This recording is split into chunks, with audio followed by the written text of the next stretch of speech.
I don't even know how to begin this video because I think the situation is somewhat funny. It's a real life version of Robert Downey in Tropic Thunder. But the former head of the NAACP, whose name is Rachel Dolezal, has come under this scandal or controversy where she identified as an African American, but then we come to find out, we uncover that she's actually part of the Caucasian persuasion, and a lot of people are upset about this.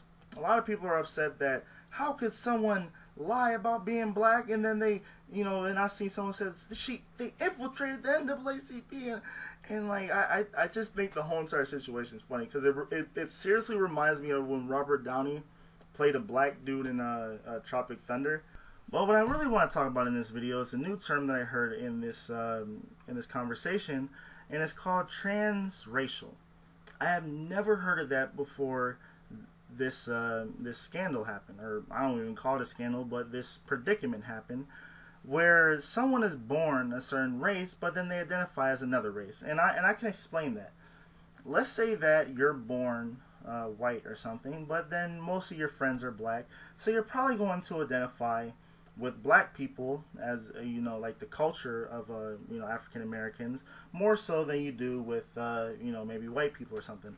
I think that's perfectly fine. A lot of people, they get worked up when a white guy says nigga when he's like talking to one of his black friends or whatever, and they're like they've been friends for over a decade and they're just chilling and he says then whatever, and people, they get so worked up about, oh well, white people can't say this or that, and or you're not supposed to say this. No, it's anytime with this or whatever, anytime words are being said, it's always about the context. And then with Rachel Dolezal, people are mad because they're saying, well, she lied about being white or whatever. And I think that to a certain extent, yeah, it's a little goofy for her to just say that, yeah, I have black parents and this and that.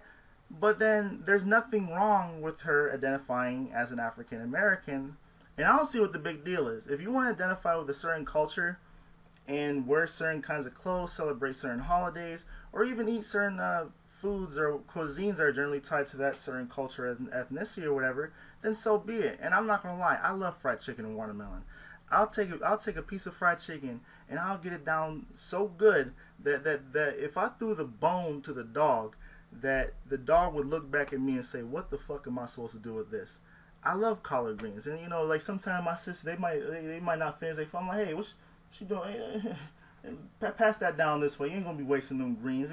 Pass that plate down this way, and that's how I am. I like eating certain kinds of food because I was brought up on certain kinds of food, and that's just, it's not that big of a deal. Who cares? People are so sensitive and so soft when it comes to certain issues. I just don't get it sometimes. I don't see anything wrong with her identifying as an African American if she so chooses. If she's around black people all the time, or if she's around a certain group, it doesn't even have to be about race. If you're around a certain political ideology, a certain religion, a certain like let's say gaming community, or you like anime, then yeah, you'll probably identify with that group, and I don't find nothing wrong with that. And I think that people just need to calm down and chill out, and just let people be. And that's all I gotta say with this topic. Thanks for watching. Tell me what you guys think about transracial in the comments below, and enjoy your day.